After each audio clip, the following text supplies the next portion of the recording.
चली आई यही होली के मौसम में एगो लड़का के प्रेमिका छोड़ के चल जा ताड़ी तो लड़का का कहता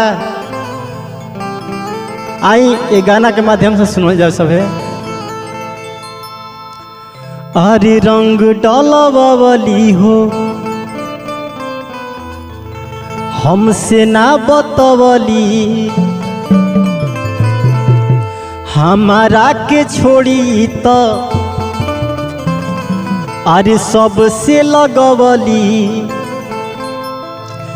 कौन बात बोल देनी बोलिया में हमर माल छोके भागल हो होलिया में।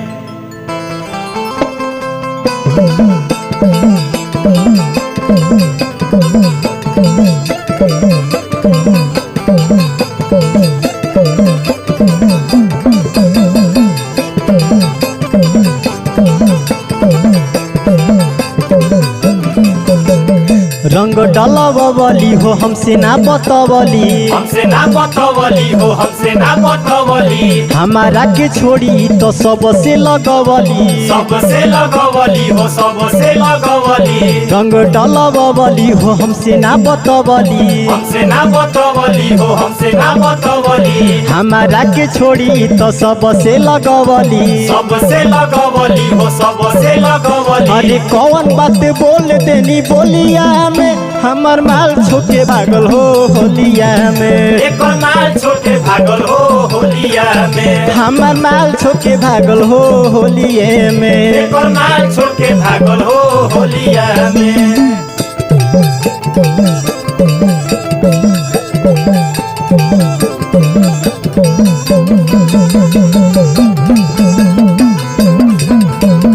एक माल छोके भागल हो होलिया में एक माल छोके भागल हो होलिया में।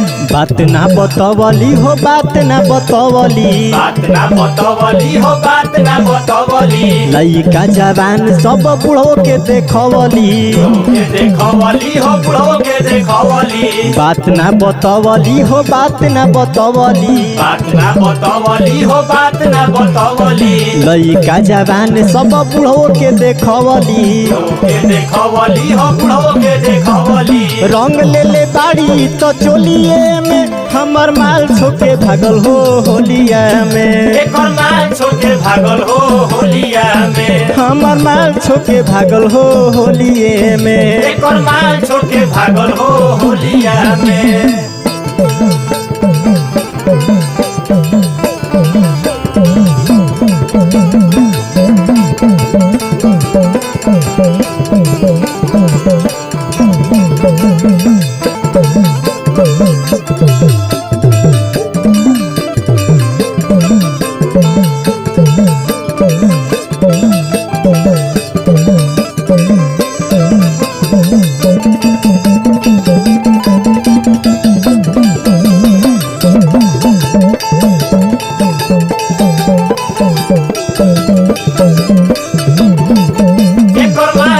भागल हो होलिया में एक माल छोके भागल हो होलिया में। रंजन बली राम जी से देखो ना फसली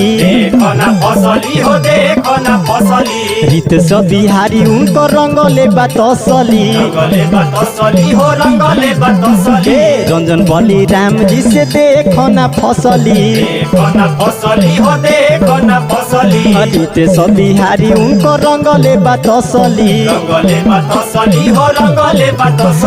बादे सबे दर्दी रंगले टोलिए में हमर माल छोके भागल हो होलिये में। एक माल छोके भागल हो होलिया में हमर माल छोके भागल हो होलिये में। एक माल छोके भागल हो होलिया में। अरे रंग डलवली हो हमसे ना बतवली हमारा के छोड़ी तो सबसे लगवली कौन बात बोल देनी बोलिए में हमर माल छोके भागल हो होलिये में। एक माल छोके भागल हो होलिया में हमर माल छोके भागल हो होलिये में। एक माल छोके भागल हो होलिया में हमर माल छोके भागल हो होलिये में हमर माल छोके भागल हो होलिया में हमर माल छोके भागल हो होलिया में।